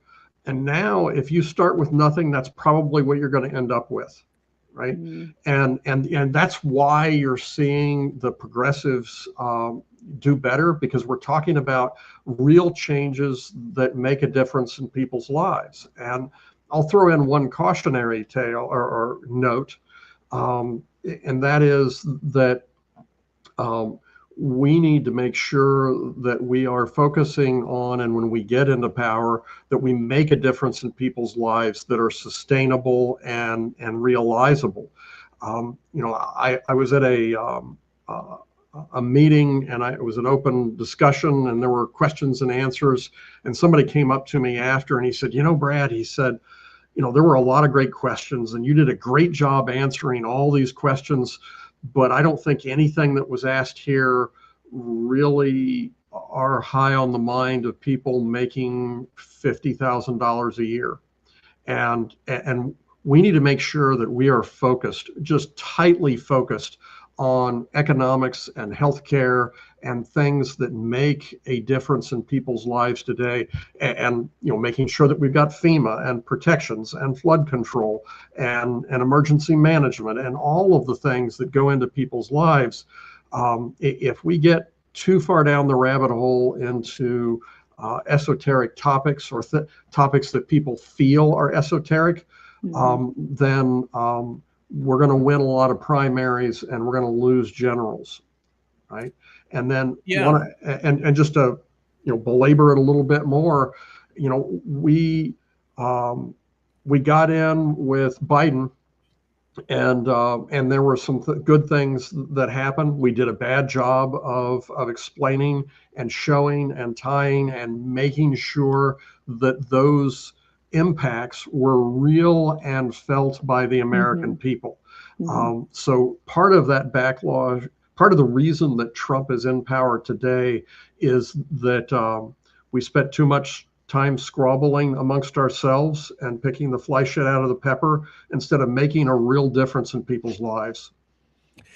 Brad, you mentioned, you and your wife live the American dream, and I think we have to keep in mind that the possibility to even have this American dream, as we all remember it, was built by the last progressive movement and the New Deal in the 1930s. And we talked about it a little bit ago, forgetting the lessons that we learned. Things got so good that we took them for granted, and we started dismantling things. We deregulated. Yeah. We dismantled government. We, reduced taxes. We reduced regulation, and now here we are. It is essentially kind of a meta level version of the smaller things that we talked about earlier. Let's talk about Wisconsin, which Megan brought up, and so. Progressives had a big night in Minnesota. Next door, not so much. Milwaukee County Executive David Crowley, a centrist with the backing of outgoing Governor Tony Evers, defeated Madison area state legislator Francesca Hong, who was hoping to ride a wave of recent progressive victories and whom polls had far ahead in the days before the election. Now, Crowley, who is looking to become the state's first black governor, won by less than 4,000 votes out of more than 792,000 cast. From PBS, quote, Hong called for free childcare and health care and a moratorium on artificial intelligence data center construction, but she also wrestled with her past support for defunding the police, saying at the state's only debate that she would not support cutting law enforcement funding. She also drew criticism for past social media posts, like Megan mentioned, in which she called for canceling Thanksgiving because we should stop celebrating colonialism, and also disparaged Valentine's Day as another day capitalism tells you how to show love. Crowley will face Republican Tom Tiffany, an election denier who voted against certifying Joe Biden's 2020 win while serving in Congress. Tiffany kicked off the general election push by attacking Crowley from the left on data centers. And this is from WSAW at a rally in Mosinee. Tiffany, quote, addressed growing concerns over the expansion of energy-intensive data centers and clean energy projects like wind and solar on Wisconsin's agricultural lands, while acknowledging the necessity of local data centers to keep technology from being outsourced to China. Excuse me. The congressman insisted that their development be strictly conditioned. Tiffany pledged to end the state subsidies signed into law by Governor Evers for wealthy tech corporations, ban non-disclosure agreements to ensure full negotiating transparency with local governments, and guarantee that data centers do not increase residential utility rates, end quote. Now, this is very smart from Tiffany, who, doesn't know how to count since he, rejected Joe Biden's election win in 2020, but he's smart enough to know that this was a wedge issue in the Democratic primary, and he picked up Hong's criticism of Crowley in that Crowley has been an advocate of these data centers. Oh, and Brad, sorry, that was for you. I didn't want to speak out of turn. Yeah, I was like, yeah, tagger it. Yeah, so I think that all the things that you mentioned are important. That we need to stop the irresponsible implementation of data centers. And if data center is going to go into a community, the community needs to have a say in whether they want it or not. They need to have full understanding, which means NDAs should be illegal. The fear that I have, even more than data centers, is the data centers were set. The reason they're proliferating as quickly as they are is two things. Number one, Indiana set up a very friendly tax incentives that they don't have to pay for 20 years, in some cases longer, for taxes on infrastructure and I think some other things. And then the president put a presidential, I almost said edict, but we'll say an edict, encouraging it. But what absolutely scares me is Indiana wants to be, or at least the state government is trying to make us ground zero for small nuclear modular reactors. And they're going to use the exact same playbook. So if you think about the impact of, hey, they want to put a data center in my community in rural Scott County or Washington County or Franklin County. They're going to want to use the exact same playbook to put in a nuclear modular reactor in your backyard. And the federal government has cut the EPA and the I think they cut it by about 20%. The organization that oversees nuclear regulation. So, once again, we're going to be have this foisted upon us with no regulatory backup, no oversight backup, and it's going to be the Wild West, and it's going to end badly for us. Well, listen, Brad, at least the nuclear modular nuclear can't be overwhelmed by jellyfish. But it can, somebody was, it cannot, you are right. But, somebody was talking about, we've used small nuclear modular reactors in Navy submarines for many years. And I would remind them that there were a contingent of Marines that guard that day and night, right? Security is a big issue. So, and the oversight is not where it's needs to be. I don't trust the federal government to look at our best interest instead of the best interest of the companies. The last point that I'll make is Bill Gates is behind at least one of the companies that's trying to do this. And for those of you with a little bit of gray hair that remember Bill Gates rolling out Windows, those things crashed and we got the blue screen of death and, break it and move fast. This is not the attitude we need in nuclear modular reactors. Doc, I want to go back to Francesca Hong real quick. You mentioned this was a very close race. Only less than 4,000 votes separated them. But yet, the mainstream media is like, that's it. That's the end of the progressive movement. They lost this one race, kind of ignoring everything else around there. But then also like the focus on some of her tweets, the Thanksgiving, she makes a valid point. Listen, Thanksgiving's my favorite holiday as a glutton and somebody who enjoys baking. I will outbake everybody's grandmother here, by the way. I make a good pie. I'm no contest, so. But they focused on that, kind of criticizing her like she's some sort of unserious person. Like ignoring the fact that, like, I don't know, President Trump and countless other dudes are like showing their ass on social media all the time. It reeks of misogyny. Yeah, it was a very interesting race, I think, on a lot of levels. But I think the progressive movement is really, and I think Brad spoke to this earlier, and I do think there's a lot of truth to it, is like the more esoteric stuff, which we're calling more esoteric, or the more, I don't know, maybe exotic isn't the right word, but when we're not focusing on jobs and we're not focusing on pay, when we're not focusing on those main things, which will actually help the more esoteric things, you know what I mean?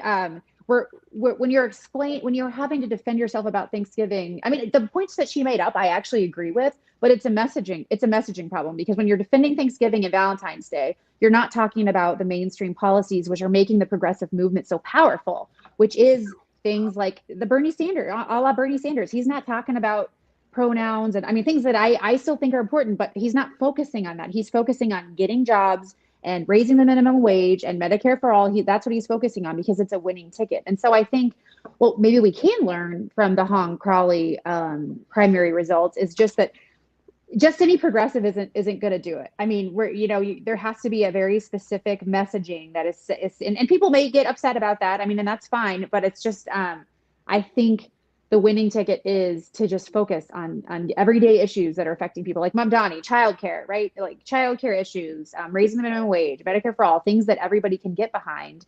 I mean, it's why Bernie Sanders went for Indiana, like way back when, because he had a message that resonated with people. And I think it's also interesting to note that Bernie Sanders and AOC did not endorse Francesca Hong before. So I mean, it's just, I mean, it's a little thing, but I thought that was interesting. So that could have really helped put her over the edge. And it could have, yeah. That wasn't what her campaign was about. That was what others made her campaign about. Sure, she didn't talk about those on the campaign trail. Those are just old tweets. I want to talk about the other primaries Tuesday really quickly. In New England, outsiders had a good night with former Hartford Mayor Luke Brannan handily defeating incumbent Representative John Larson in the 1st Congressional District Democratic primary. Though not terribly more progressive than Larson, Brannan implied the 78-year-old incumbent was too old and out of touch to continue. In Vermont, economist Amanda Janu defeated well-funded former lobbyist Allie Richards in the Democratic gubernatorial primary. As blue as Vermont is, Republican incumbent Phil Scott awaits in November. Below the Mason-Dixon line, South Carolina held a special primary for the Senate seat vacated by the death of Lindsey Graham.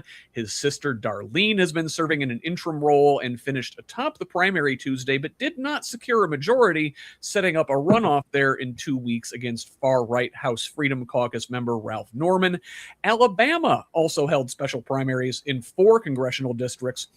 Results of the May 19th primaries were invalidated by state lawmakers who hastily redrew the state's congressional maps after the Supreme Court's Calais decision gutted the Voting Rights Act's protection for majority-minority districts.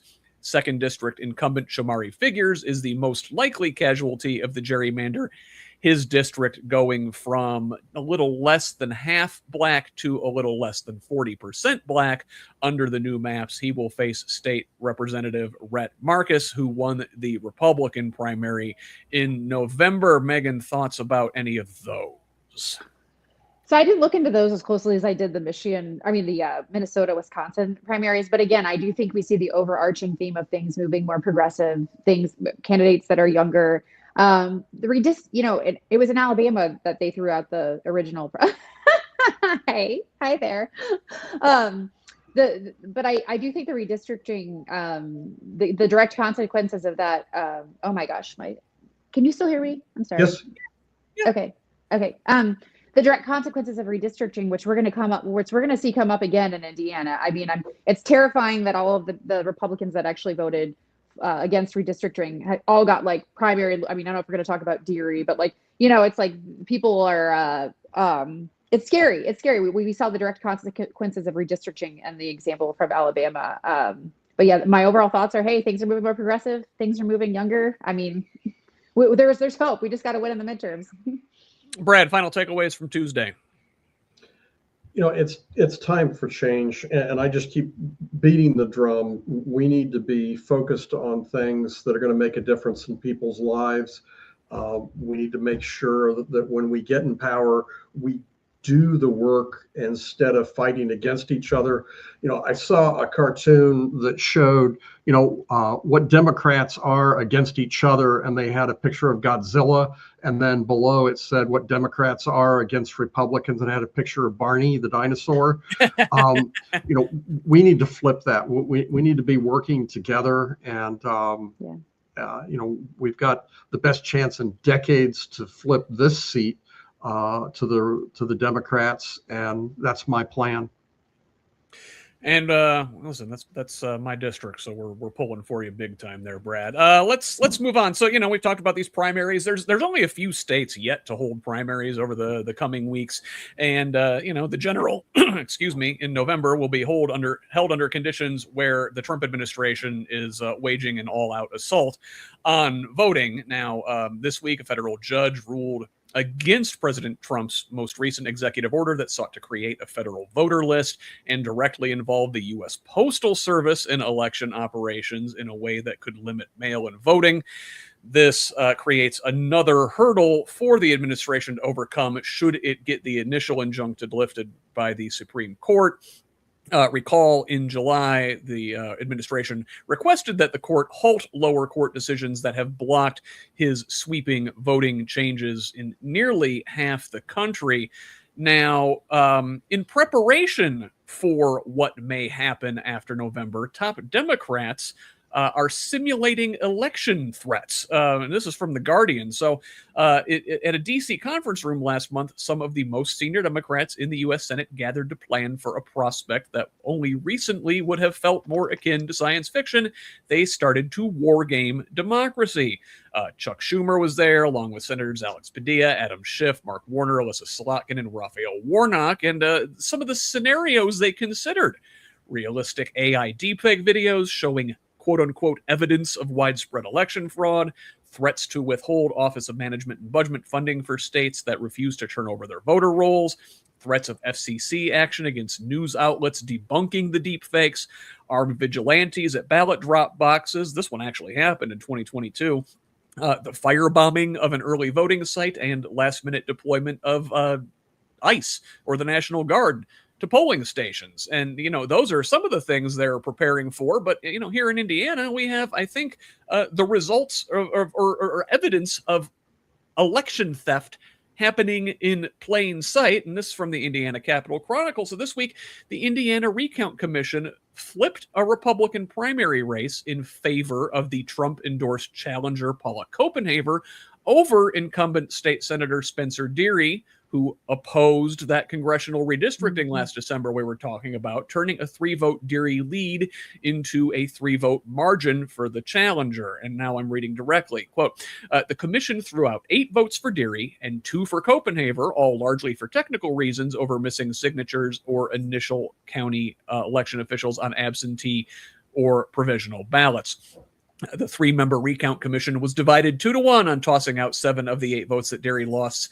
In the split votes, Republican Commissioner Paul Mullen joined with Republican Secretary of State Diego Morales, who by law is the commission's chairman. Morales was a vocal advocate of the congressional redistricting push. Mullen has previously represented Republican U.S. Senator Jim Banks in election law cases, and political groups allied with Banks were estimated to have spent more than $1 million in supporting Copenhaver's campaign. Deery's attorney said that they plan to appeal. This, it seems, is what election theft looks like. Doc. Yeah, I mean, Deery was the one guy hanging on for dear life to not get primaried successfully, right? It was like he won by 3 votes, I think they said in the count. But back to there's a lot to unpack there, but how terrifying that the Democratic leaders of our government are hosting like what if scenarios for this next midterm. I mean, that in itself should give us pause and just, like you said, it's more like a sci-fi plot.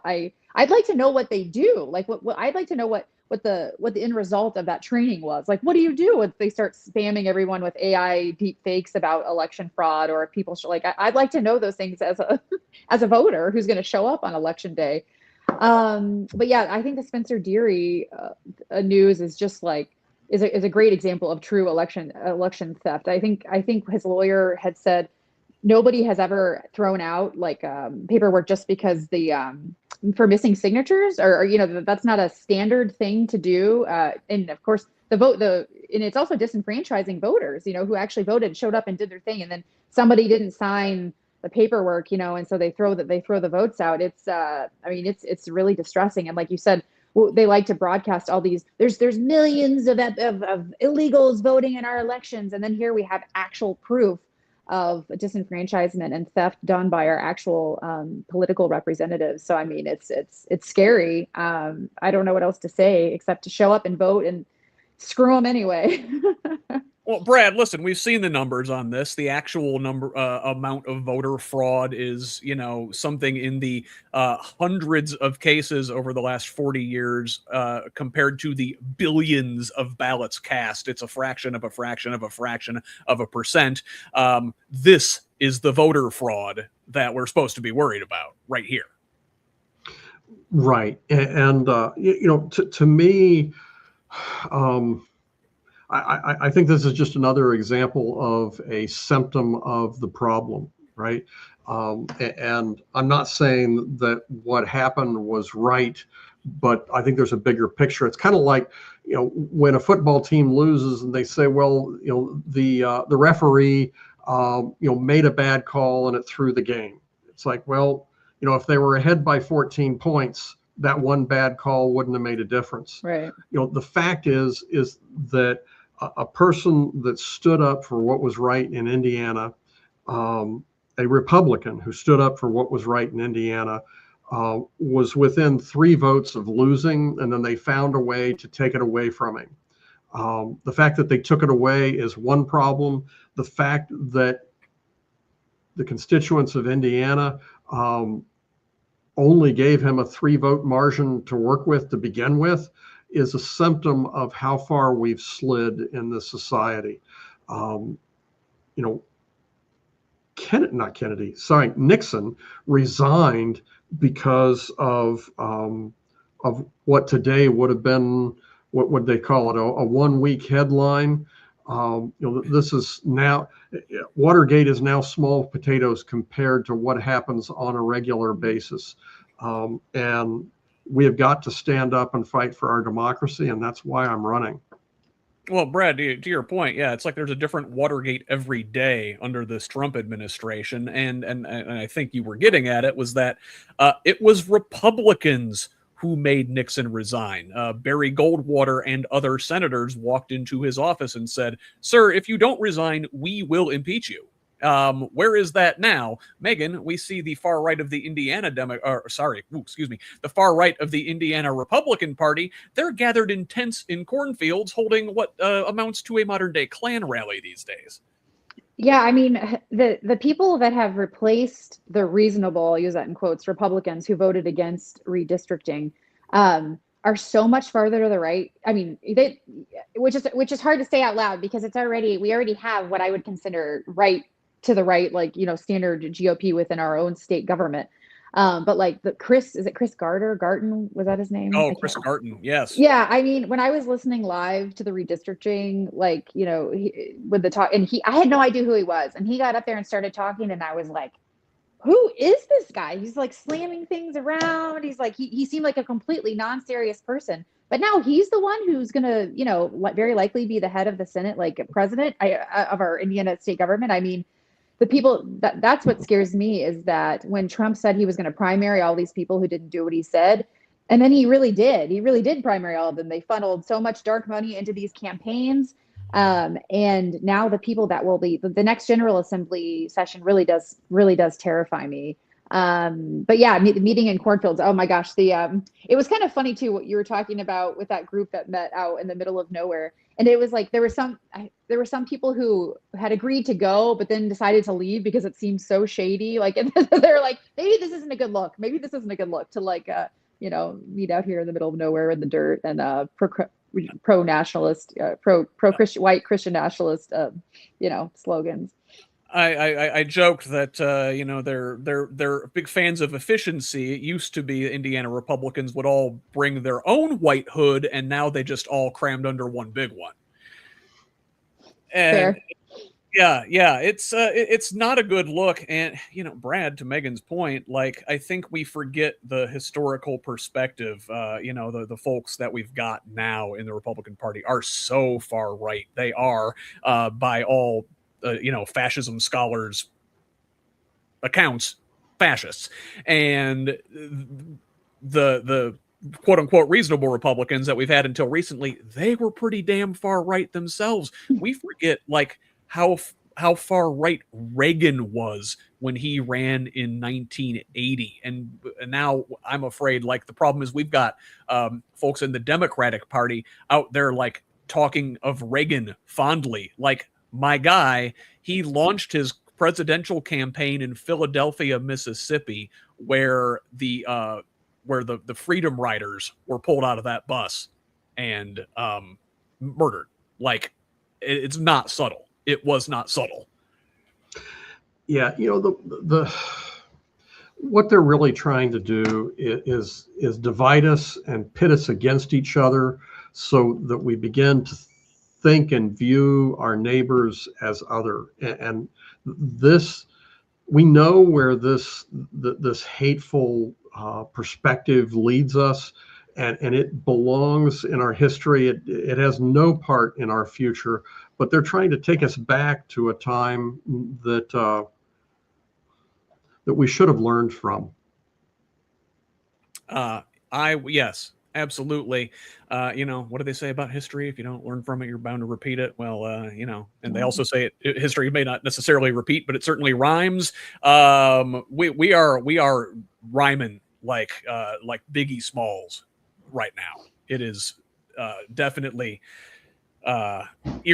eerily similar to echoes of the past. So, we were talking about these Republicans and our opposition, as it were, going into these November elections. Let's talk about Indiana Democrats to round out the end of the show. And this week, so Pete Buttigieg, former transportation secretary and mayor of South Bend, Indiana, announced that he is backing a crop of mostly long shot down ballot Democrats here in his former home state. The slate of endorsements in the state House and Senate was first shared with Politico. Adam Wren had this story over there. This is the first move in what his team says will be a number of state-by-state endorsements. Now, quoting Buttigieg, he says, "This is an area where Democrats should learn from Republicans who spent many years patiently and cleverly building up power all the way up from the school board level." End quote. Now, Buttigieg successfully endorsed Luke Braunen, who we talked about earlier in Connecticut. He also endorsed Rebecca Cook, who had a big win in Wisconsin.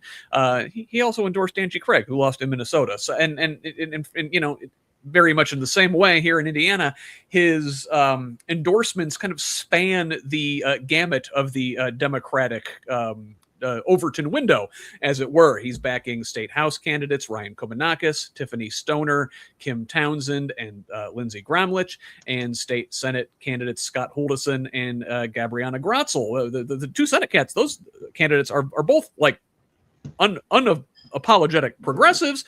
The state House candidates maybe a little bit more in the moderate lane. He is also endorsing Kumba Kebe for state treasurer and Beau Bayh for secretary of state. Now, Bayh this week kicked off a potentially very expensive secretary of state's campaign with a massive ad buy, buying 6 figures worth of television and digital ads in the Indianapolis and South Bend markets, according to the Indiana Capital Chronicle. Now, he ended June with about $2.3 million in his campaign fund, making him the best financed Democratic candidate in years, as he tries to become the first Democrat to win statewide office here in Indiana since 2012.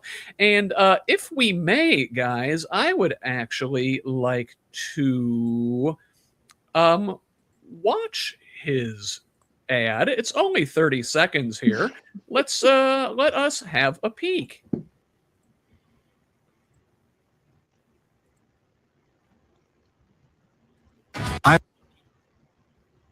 Maybe. Now I'm running for as a marksman. I trained as a marksman in the Marine Corps. Focus, discipline. I'm Beau Bayh. I joined the Marines to fight for this country. Now I'm running for Secretary of State to fight for you and clean up a corrupt office. I'll expose every wasted dollar and no-bid contract and work with both parties to lower taxes for families to make life more affordable. In the Marines, we accomplished the mission. The mission now is cleaning up the corruption. Let's get to work. All right. That was the ad from Democratic Secretary of State candidate Beau Bayh here in Indiana. Brad, what do you think about that ad? I don't think that ad was targeted to progressives. You don't say, Brad. I don't think it was targeted to progressives. And I'll tell you, the fact is, and this is a hard thing to say, but here in Southern Indiana in particular, in the last election, Democrats got beat 2-1. And if that ad turns out to be effective to help people start thinking about us differently, Democrats that is, then okay, that's fine. It's certainly not. It's not an ad that I've put out, so I guess I'll start with that. I hope that will attract the attention of at least 50% plus one. Doc, as one of those progressives to whom this ad is not targeted, what do you think? So, ever since the convention, full disclosure, I voted for Blythe Potter. I'm trying not to be the Godzilla in your analogy earlier, Yep. Brad. I'm trying to be a practical progressive, which can be difficult. Yep. And it's not as satisfying sometimes. So I have lots of thoughts on Beau Bayh, but I'm not going to share all of those thoughts. Other than to say, he didn't mention the Democratic Party once during that entire advertisement. Like you said, it was not geared toward us. His whole campaign, they have not reached out to progressives at all. Just full stop. And Yep. I think his campaign goals are to talk independents and soft Republicans, if they even exist in Indiana, over to voting for him. That's his campaign strategy, or at least that's what's become very apparent to me, I think, and others. So as I see that strategy and as I see that advertisement, I'm not giving money to Beau Bayh. I'm not canvassing for him. But what I will do is I'm a precinct chair, which is I would like to talk, everyone who's not a precinct chair should look into it. And I'm going to boost turnout. And so that is what I'm laser focused on. I do want Democrats to win. I do want because when we turn out, we win. And so I'm trying to stay away from non-constructive commentary on more establishment Democrats, which Beau Bayh clearly is. You very much hit it. These races at the top of the ticket. I think we've had it wrong in this state for the longest time. We think if you get the top of the ticket to win, it's going to pull everybody else up. And these races are really won at the bottom with turnout and enthusiasm. Yes. And that's why, listen, I've also been hard on Beau Bayh, and I'm not going to talk about any of that now. Let's keep it focused purely on strategy. This is a bad strategy because it alienates the very people you need to turn out and be enthusiastic and go out there and canvassing. This is not going to play well in the cities where gun violence is a real problem. This is certainly not going to play well with the Moms Demand crowd. This is focused on MAGA voters, on Republican voters who, guess what? They're not going to vote for a Democrat anyway. I don't know if you're going to pull any people. The left lane is wide open, and he refuses to drive in it. He says, "Let me merge right, or I will shoot." And he will find that there is another Marine veteran right there in that center lane already. I don't know what the appeal is. This is just terrible strategy all around. I think, look, again, the left lane is wide open. Run in it, please. I beg. Brad, thoughts about Pete Buttigieg getting involved in these Indiana races? Well, I'd like to stay on Beau Bayh for just a minute. Please. So I'm running as a progressive, and I'm unabashedly progressive. I'm advocating for Medicare for all and a $20 an hour minimum wage and the first $20,000 tax free, and right. So I believe in the progressive ideals, but we had so when Evan Bayh was in the Senate, he didn't vote the way a lot of Democrats wanted on healthcare and some other things, and they threatened to primary him. And he's like, okay, fine, I'm done. I don't need this crap, right? And he dropped out, and we haven't had a Democrat in that office really since. Now, if we had threatened to primary him and he had dropped out, and then we had replaced him with another quote unquote good Democrat that was more progressive that we liked, then I would say that was a politically astute thing to do that got us better representation. But the fact is we haven't had any representation at all. At this point, the tent needs to be big enough for progressives like me and more conservative people like Beau Bayh to run their races. He's a teammate. And I'm a big fan of Blythe Potter. She and I have worked together on many things and protests, but at this point, we're done with who should have been the teammate, and he needs to be able to run his race. So as far as Pete Buttigieg, getting into the endorsing business, I have not talked to him about an endorsement. I guess it would probably be a smart thing to look into that. And I think that he is an impressive, articulate, well-spoken, very deep thinker. I really like him, so I can endorse him, even though he hasn't asked for it either. But it's interesting. He's making moves that imply he's not planning on staying in retirement. Pete Buttigieg is not only running for president in 2028, Pete Buttigieg has been running for president since he was like 18. Yeah. And listen, Brad, back to Beau. Listen, you're on the same ticket. You're on the same team. That's why you want him to run a good winning strategy and not the same losing strategy that Indiana Democrats have run for the last 20 years. This is the a shot for shot copy almost of Joe Donnelly ad in 2018 that also with the axe. It's inauthentic. It is about organic as a chicken McNugget. Doc, last words. Just get involved. Whoever's hearing all this, we can't all be news junkies all the time and pay attention to everything. Get involved locally, whether it's supporting a candidate, an issue, run for precinct chair, show up at your Democratic club meetings. I mean, this only works if we all participate. Despair is not an option at this point. I mean, it is, but it's a really crappy one. So just get in the race, get it, however that looks for you. It's different for everybody. All right. So just a couple minutes here. Let's wrap things up. And Brad, where can the good folks of Indiana's 9th District and beyond find out more about you, more about your campaign? How can they donate, volunteer, all of that good stuff? Thank you for allowing me to make the plug. I was trying to figure out how I was going to weasel this into my closing. You can go to bradmeyer.org. That's Brad Meyer, MEYER.org.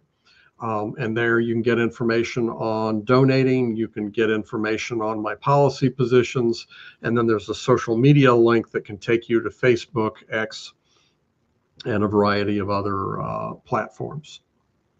And Megan, how about for folks there in Marion County, in Indianapolis? How can they get involved with Indiana Progressive Democrats or what you're doing there? Can folks connect with you on social media? So Indiana Progressive Democrats, Indiana Progressive Democrats is our Facebook, and you can message me directly through that, but you can also find me, I'm an old millennial. I only do Facebook. I'm like, Megan Alderman, you can find me, it's just my name for Facebook if you message me directly, but if you message me directly through Indiana Progressive Democrats, I will answer that, and I'd love to talk to you about getting involved in grassroots efforts in Marion County. But you've got a doppelganger out there, so don't harass Megan's sister. And she's leading a pack. She's actually leading a pack for. She's a huge public school advocate. We didn't get to talk about public education, which is a huge passion of mine. But my sister's leading a pack for the Washington Township referendum for public schools. So everybody keep an eye out for your ballot. I think it's 38 counties are having referenda for public schools within Indiana. It may even be more than that because the GOP in Indiana has done so much to gut and privatize public education that everyone's going to be feeling it. Whether in rural areas, whether you're in Carmel, Indiana, it's coming for everybody. Well, and I'm glad you took us there because Tuesday night at 7:00, I am hosting the Who's Left Back to School special, where perfect. where I will talk to a couple of school board candidates from various parts of the state. We've got some policy experts coming in and activists for public education. We're going to talk about the referendums. We're going to talk about the Christian nationalist movement trying to take over these schools. We're going to talk about vouchers. We're going to talk about all that sort of good stuff. That is 7:00 Tuesday night, a double stuffed episode of Who's Left for Back to School. Is that a? Yeah, it's a little hand up. So I should say too, our Progressive Democrats of America Indiana chapter has monthly meetings. And our next meeting is September 20th at 4550 Central Avenue in Indianapolis. And we are focusing on public education as well. We'll have the superintendent of Washington Township Schools. We'll have school board candidates. It's going to be similar to your discussion. So we always have dinner, and oh yeah, Brad's got a hand up too. Sorry, go ahead. Yeah, I just wanted to mention that in the primary we did 17 live town halls, and we're going to announce very soon, I think about 17 town halls for the general election, starting late this month and going through September. So just everybody be aware. You can see on Facebook and on the website those announcements as they come out, but they're imminent. Fantastic. And if you can't or don't want to leave the house, we've got a virtual town hall with Brad coming up on September 28th. We're doing a whole series of virtual town halls with a lot of our congressional Democratic candidates here in Indiana, starting Monday, August 31st with 4th District candidate Drew Cox. That's a Monday night, 7 o'clock there. We'll have more information about those coming up soon. But hey, let's get this thing wrapped up here. So you can find me online at Blue Sky, Instagram, and Threads at whosleft.us, and on Facebook, TikTok, and YouTube at Who's Left. Send me a DM on any of those with feedback, or email me at scott@whosleft.us. We cannot do this work without you. Please consider supporting our work with a paid subscription at progressiveindiana.net, or even better, take that money and give it to the local charities helping out with flood recovery and relief efforts here in our state. Thank you for watching and listening. Thanks, Brad and Megan, for joining me here on this fine Sunday morning. Let us keep building a radically democratic Indiana together. Until next time, I am Scott Aaron Rogers signing off from Bloomington. Love each other, Indiana.